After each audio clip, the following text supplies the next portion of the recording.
মইৰাবাৰী আৰক্ষীৰ চালত কুখ্যাত ড্ৰাগছ মাফিয়া লাহৰীঘাটৰ নুৰ মহম্মদ।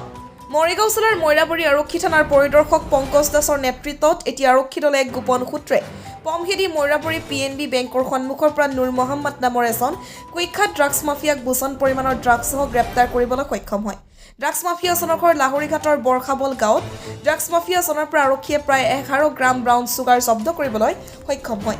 মইৰাবাৰী আৰক্ষীয়ে অধিক তথ্যৰ বাবে ড্ৰাগছ মাফিয়াজনক জেৰা অব্যাহত ৰাখিছে। মইৰাবাৰীৰ পৰা ৰফিকুল ইছলামৰ ৰিপৰ্ট, প্ৰতিদিন লাইভ। আনিব ভাই মোবাইলটো অলপ দাঙি দিয়ক আপুনি।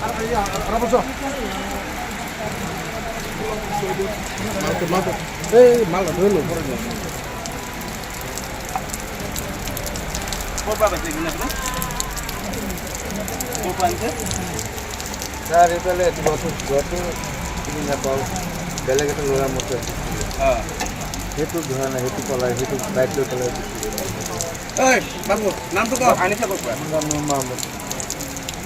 আপোনাক দিছে কোনে? বেলেগ এটা ল'ৰাই দিছিলে। কি কৰিবলৈ দিছে? তই এইটো তই লওক বজাৰটো এই বজাৰটো পাৰ হ। কাৰোবাক দিবলৈ দিছে? নাই কাৰোবাক দিব, সেই মানে তাৰ লগত আছিলে, সি মোক দিছিলে। আপোনাক বজাৰটো পাৰ কৰি দিয়ে। কিমান টকা লৈছিলে? কিমান টকা দিছে? কিমান টকা দিছে? আপোনাক কিমান টকা দিছিলে? দিয়া নাই।